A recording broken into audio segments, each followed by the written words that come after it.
따라서 예수님의 부르심.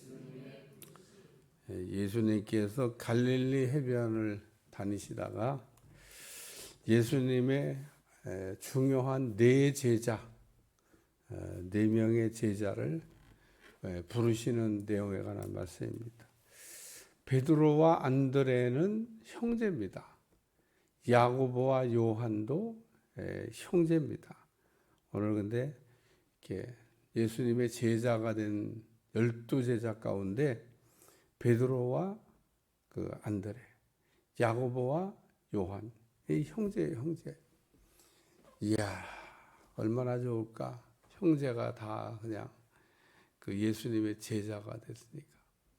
또 갈릴리 바닷가에서 고기를 잡고 있다가 또 그물을 깃고 있다가 예수님을 만났는데 예수님께서 나를 따라오너라 그랬더니 여기 곧 그물을 버려두고 곧 배와 아버지를 버려두고 즉시 예수님을 따라갔다. 뭐 이런 내용을 오늘 본문이 우리에게 들려주고 있습니다. 예수님은 어떤 분이냐? 하나님은 어떤 분이냐? 하나님은 우리를 부르시는 분이다. 하나님이 우리를 부르실 때 우리는 어떻게 해야 되나? 대답을 잘해야 된다. 그래요. 오늘 하나님은 이렇게 부르시는 걸 좋아하십니다. 하나님이 그 엘리라고 하는 제사장이 신통치 않을 때 엘리가 처음부터 신통치 않았냐? 제사장인데 뭐 처음부터 신통치 않았겠어요. 처음엔 괜찮았어요. 나중에 그 영안이 좀 흐려져서 그러지. 또 무슨 자기 관리 얼마나 이제 뚱뚱해. 어쨌든 그 엘리라고 하는 제사장이 그 하나님의 음성을 못 들을 때 하나님의 어린 사무엘을 부르셨다 그랬습니다. 그러니까 어린 사무엘이 뭐 하나님 부르시는 저기 이야기를 들어본 적이 있어야죠. 한 번도 들어본 적이 없으니까 자꾸 제사장이 부른 줄 알고 제사장한테 달려가서 부르셨습니까? 근데 안 불렀다. 또 부르셨습니까? 안 불렀다. 자꾸 사무엘이 엘리 제사장에게 달려오는 걸 보고 엘리가 하나님이 부르시는구나. 그래서 하나님이 혹 부르시거든 주여 제가 여기 있나이다. 이렇게 대답을 하라고 가르쳐 줍니다. 그래서 사무엘을 하나님이 다시 부르시니까 주여 제가 여기 있습니다. 이게 무슨 얘기냐면 말씀하시면은 듣겠습니다. 라고 할 때 쓰는 표현이에요. 표현. 하나님이 우리를 부르시면 주여 제가 여기 있습니다. 이러고 여러분들은 대답을 하셔야 돼요. 근데 봐 아멘도 안 하시고 봐. 주여 제가 여기 있습니다. 이러고 대답을 해야 되는데 아예 뭐 목사님 생각 좀 해보고요. 그 괜히 대답했다가 책임 못 질 일 하나님 얘기하시면 어떻게 걱정됩니다. 아유 그러니까 부르시면 왜 그러세요? 왜요? 그리고 대답을 해야지. 주여 제가 여기 있습니다. 이렇게 대답하는 건 좀 곤란하죠. 사람들은 이렇게 여러분들 집에서 아이들 불러봐요. 네? 그러면 아이들이 뭐라고 대답해요? 주여 제가 여기 있습니다. 이렇게 대답해야 아니고 왜요? 그러지 왜요? 그러면 또 부모들이 하는 거예요. 왜요는 무슨 왜요야? 부르면 얼른 오지. 왜요라고 하는 얘기는 내가 이게 부르는 거에 들어보고 이해가 되면 내가 아멘이지만 이해가 안 되면은 뭐 아멘 아니지 뭐. 예수님이 부르신다고 이렇게 곧 그물을 버려두고 예수님을 따라갔냐? 예수님이 부르신 그 다른 말씀을 살펴보면 그렇지 않아요. 어떤 사람은 뭐 장례 치르고 오겠다고. 그러니까 우리가 그냥 말씀만 읽으면 이 참 예수님은 어떻게 장례도 못 치르게 하나? 장례가 났다는데 장례가 난 게 아니에요. 우리가 물건 사달라고 하는 어떤 사람이 물건 사달할 때 다음에요. 그때 다음에 산다는 얘기예요? 그냥 거절하는 얘기지. 똑같은 이게 동양적인 어법으로 거절한 좋은 말로 거절하는 이 참 좋은 말로 거절하는 거가 어떻게 생각하면요 좋은 것 같으면서 아주 나쁜 겁니다. 아주 지능적으로 거절한 거지. 그게 뭐 꼭 그러니까 우리 저기 전도하다 보면 그런 일 많이 겪습니다. 아유, 부모님이 이렇게 좀 반대를 하셔서 지금 어렵다는 거죠. 부모님이 돌아가시고 난 다음에 제가 그때는 뭐 어떻게 좀 그 생각을 해볼까. 지금은 뭐 믿고 안 믿고 자기가 결단하지 무슨 부모님한테 핑계를 대. 아유, 부모님 살아계셔서 제가 막 지금은 어렵습니다. 그리고 진짜 성경에 나온 표현을 똑같이 쓰는 사람들도 있습니다. 네.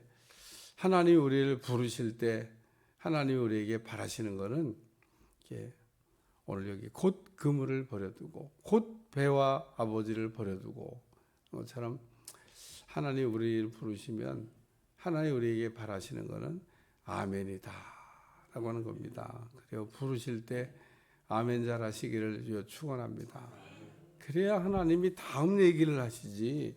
아니 첫 장부터 지금 뭐 어긋났는데 다음 장을 얘기하실 리가 없어요. 하나님이 우리를 부르시는 거는 다음 장에 있습니다. 다음 장. 그래서 다음 장을 한 번도 들어본 일이 없어. 왜? 첫 장부터 그 뭐 왜요라고 얘기하니까 하나님이 왜요라고 대답하는 사람을 별로 안 좋아해요. 그러니까 하나님 음성 듣기를 나는 왜 못할까? 왜요? 그러니까 그런 기본 자세를 가지고는 하나님 음성 못 듣습니다. 그러니까 하나님이 말씀하시면 무슨 말씀을 하든지 뭐 그대로 하겠습니다. 이런 기본이 돼 있어야 마리아 예수 요한복음 2장에 보면 가나의 혼인잔치에 그 포도주가 떨어졌는데 예수님께서 첫 번째 표적을 행하실 때 마리아가 어떻게 그 일이 일어나게 했냐면 거기는 하인들에게 예수님이 무슨 말씀을 하든지 토달지 마라. 예수님이 무슨 말씀을 하든지 그대로 하라. 말도 잘 들어요. 여러분 가나의 혼인잔치의 종들이 말도 잘 들어요. 마리아가 대단히 영적 권위가 있었나 봐. 그 권위가 있어야 말을 듣지. 사람이 말을 하면 말에 권위가 있어야 됩니다. 말을 했는데 말을 안 듣는 군대에서 상관이 하급자에게 명령하면 어떻게 되죠? 들어야 돼. 만약에 안 들으면 어떡하죠? 전시에 그냥 즉결 심판이야. 그냥 그 자리에서 죽여버릴 수도 있습니다. 그러니까 뭐 그 자리에서 죽으나 뭐 공교 앞으로다 죽으나 뭐 마찬가지지 뭐. 오늘 우리가 하나님이 우리에게 말씀하시면 듣는 게 참 중요합니다. 하나님이 아브라함을 창세기 12장에 보면 부르셔서 좀 제가 늘 얘기하지만 이해가 안 되는 얘기를 하셨어요. 너는 내 본토 친척 아비집을 떠나 내가 내게 지시할 땅으로 가라. 잘 하나님 하신 말씀을 들어보면 목적어가 없어요. 주어와 동사는 있는데 목적어가 없는 말. 우리가 목적어가 없는 말은 그게 완성된 문장이 아니에요. 미완성 문장이라고 그래요. 미완성 문장. 우리가 주어도 있고 동사도 있고 목적어도 있어야 이게 이제 완성된 문장인데 주어와 동사는 있는데 목적어가 없다니까. 하나님 내 본토 친척 아비집을 떠나라고 그랬고 그 다음에 가라고 그랬는데 떠나는 것도 되고 가는 것도 되는데 어디로 가냐는 겁니다. 어디로. 이 목적어가 없다. 근데 아브라함이 너는 내 본토 친척 아비집을 떠나 내가 내게 지시할 땅으로 가라. 여기까지만 말씀하셨는데 아브라함이 갈 바를 알지 못하고 갔다. 이게 뭐냐? 믿음이다. 믿음이라고 하는 것을 우리가 설명할 때 믿음은 하나님이 우리에게 하시는 말씀에 반응을 보이는 것을 믿음이라. 우리가 그냥 믿음 있는 척해요. 뭐 믿음 좋은 척하고 그냥 믿음 있는 척하고 믿음 좋은 척하고 믿음 있다고 그러는데 하나님이 내 본토 친척 아비집을 떠나 내가 내게 지시할 땅으로 가라. 이렇게 얘기하면요. 그러면 이제 대답을 잘 알아.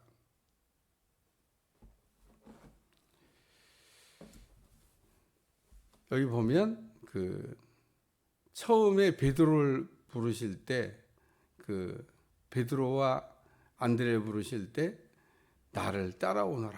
내가 너희를 사람을 낚는 어부가 되게 하리라. 아니 고기 잡고 있는 베드로와 안드레에게 고기 잡지 말고 이제부터는 사람 잡자. 그러고 얘기하신 겁니다. 얼마나 황당해요. 고기 잡는 어부에게 고기 잡지 말고 사람을 잡는 어부가 되자. 참 이게 잘 생각해 보면요 이상한 얘기입니다. 이상한 얘기. 예? 그리고 여기 야고보와 형제 그 요한은 예수님 부르시니까 그냥 따라갔다 그랬습니다. 부르시니까 여긴 뭐 금을 기는 것을 보시고 부르시니 어떻게 부르셨을까? 나를 따라오너라. Follow me 영어로 그랬을 거 아니에요. 그러니까 곧 배와 아버지를 제정신이 아니야. 배도 버리고 아버지도 버리고 예수님을 예수님이 아브라함에게 내 본토 친척 아비집을 떠나 그랬는데 이 사람들은 그냥 예수님이 부르시니까 즉시 배도 버리고 아버지도 버리고. 여러분 배가 이게 그 옛날이나 지금이나 상당한 이게 유산입니다. 이게 배를 왜 버려? 팔고 가지, 처분하지. 근데 배를 버렸다고 하는 얘기 보면 이게 배가 아버지 거 오면 버릴 필요가 없지. 이게 배와 아버지를 버렸다고? 배도 버리고 아버지도 버리고. 그래서 오늘 우리 주님이 우리를 부르실 때 두 번째는 내려놓는 게 필요합니다. 내려놓는 게. 오늘 우리가 내려놓는다고 하는 그 말을 우리가 익히 들어서 알고 있는데 실제로 내려놓아야 될 때는 내려놓는 게 잘 안 돼요. 이스라엘 백성들은 우상을 정리해야 되는데 우상 정리하는 것을 멸망할 때까지 못했습니다.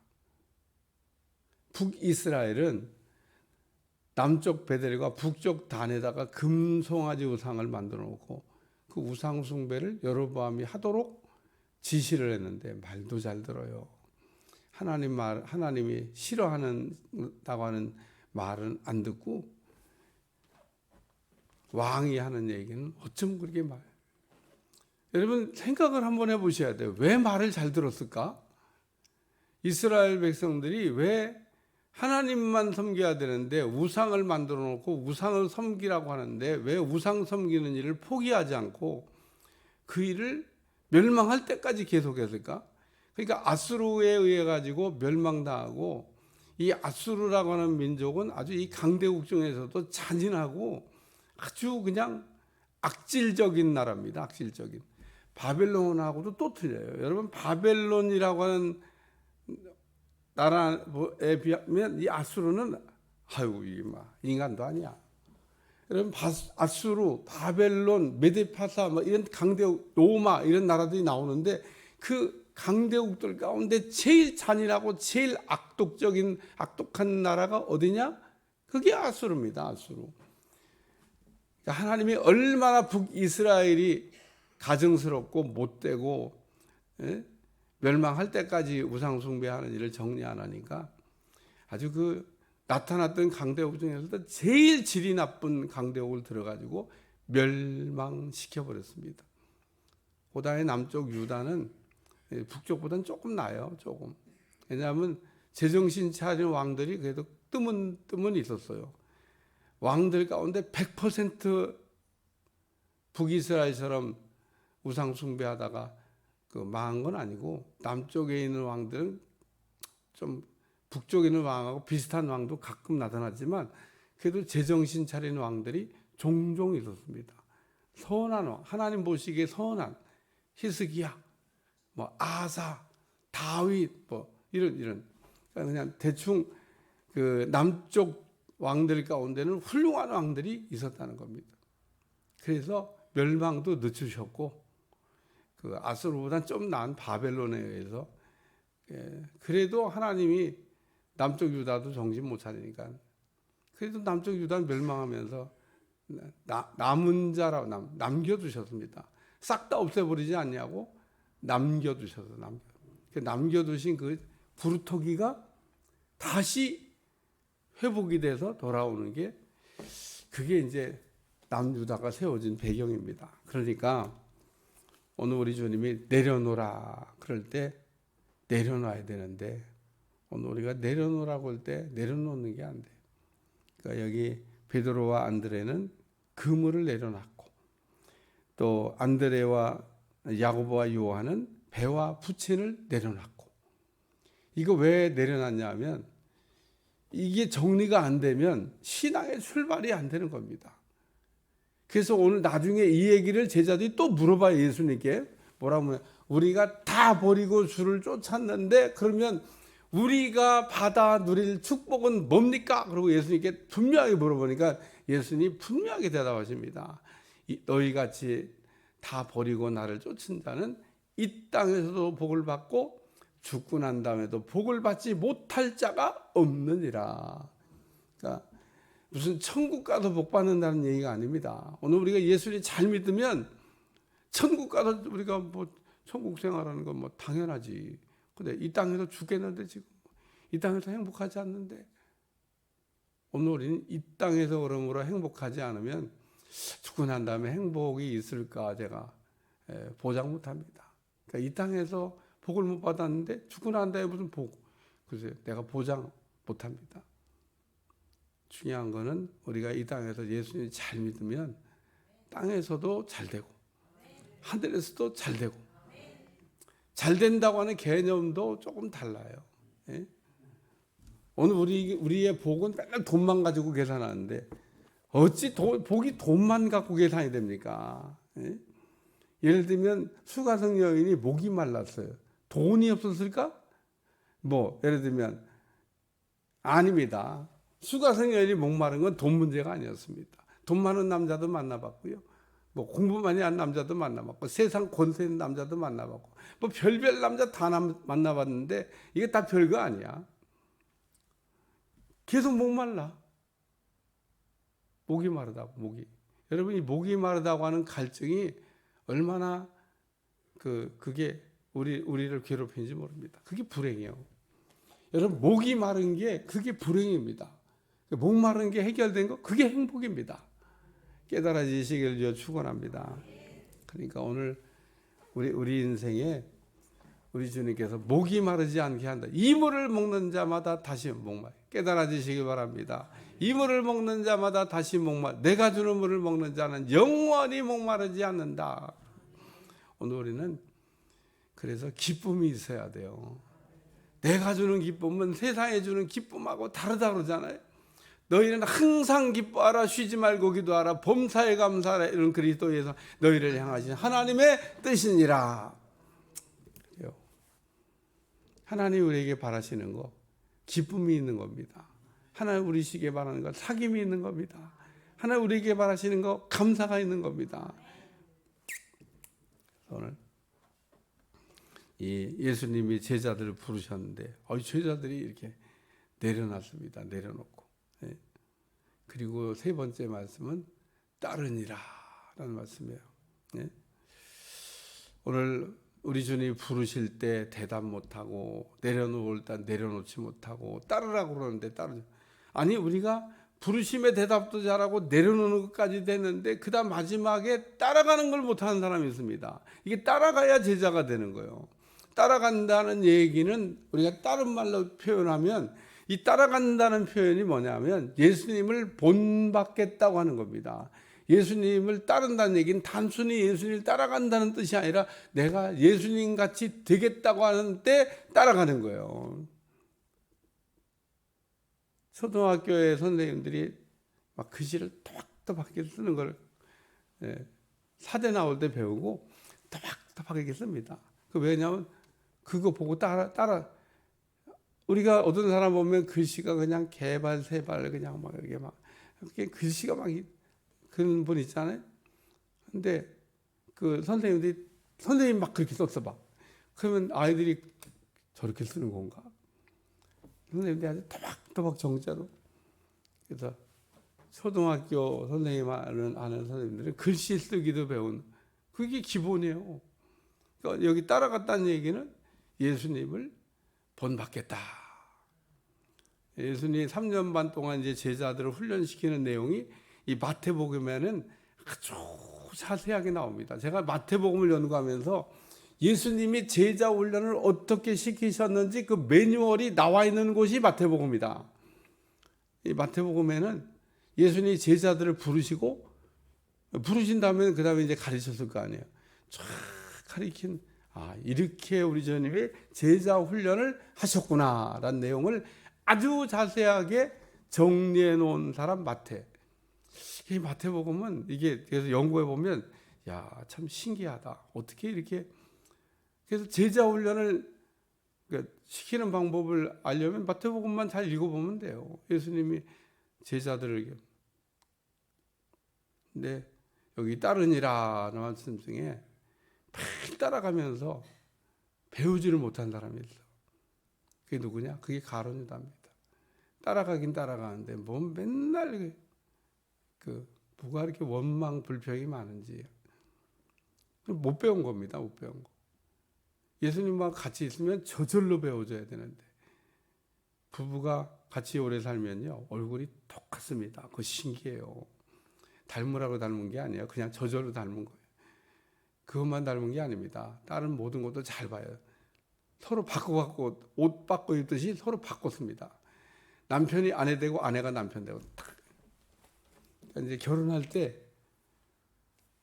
때는 남편은 남편, 아내는 아내인데 이게 딱 같이 살면 이게 딱 옷을 바꿔 입습니다.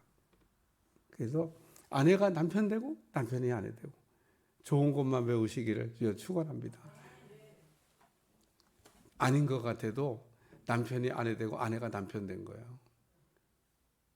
내가 하는 말이 딱 맞을 겁니다. 얼굴까지 닮아졌는데 무슨 안 닮아요.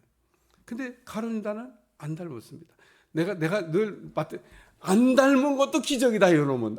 어떻게 예수님을 3년 반 동안 하면서 어떻게 안 닮았냐. 예수님 비슷하게 돼야지.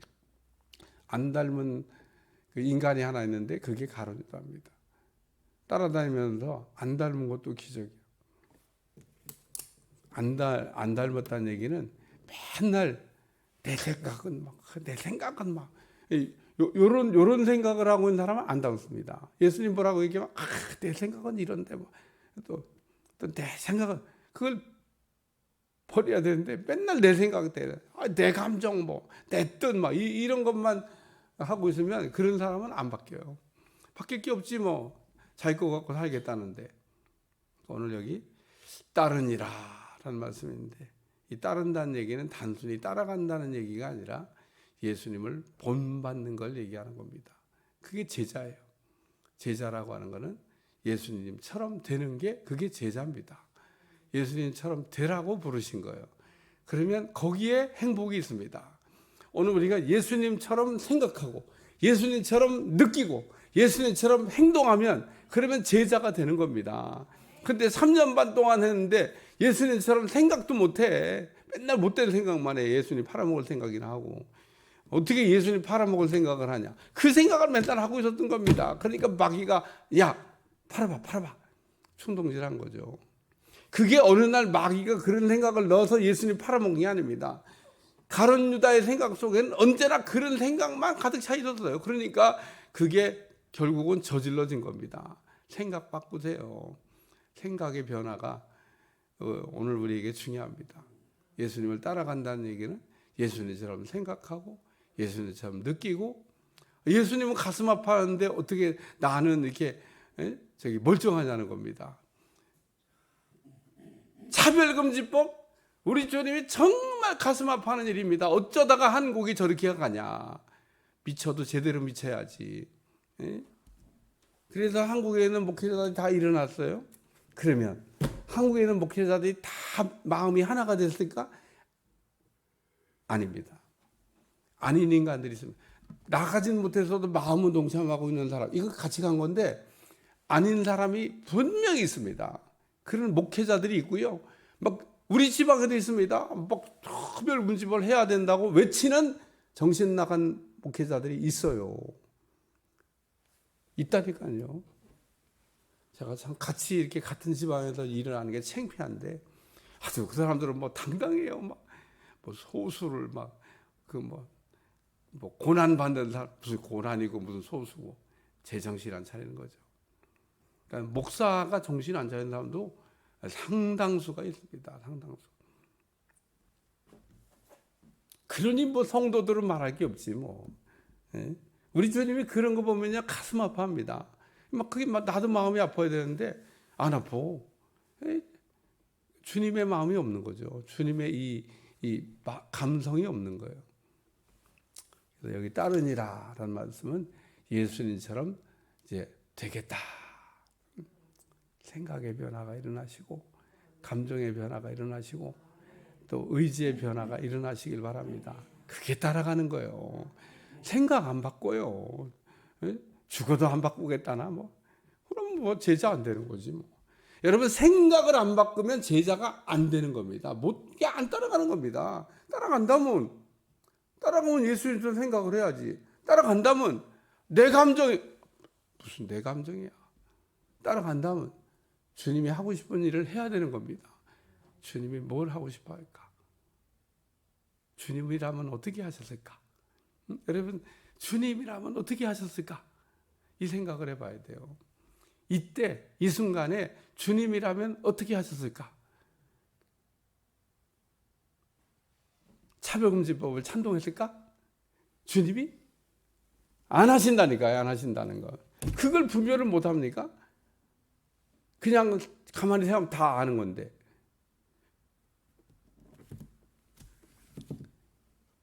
로마서에 영리를 순리로 바꿔서 쓴다고 그러잖아요. 그게 차별금지법을 주장하는 인간. 하나님이 막 반드시 심판하신다고 바울이 로마서 1장에 써놨어요. 2장에 써놨어요. 그런 성경도 안 읽어져. 기도하겠습니다. 하나님 오늘도 그래도 이 나라에 거룩의 불씨를 주시고 또 부흥을 사모하게 하시고 또 제대로 가게 하시는 것을 감사드리며 악한 세력 속에서도 우리가 하나님 거룩의 빛을 발할 수 있도록 도와주시고 주님의 진짜 제자가 될 수 있도록 부르시면 아멘 잘할 수 있도록 내려놓을 때 내려놓게 하시고 주님을 따라갈 때 따라가는 종들이 되게 하여 주옵소서. 예수님의 이름으로 간절히 기도합니다. 아멘.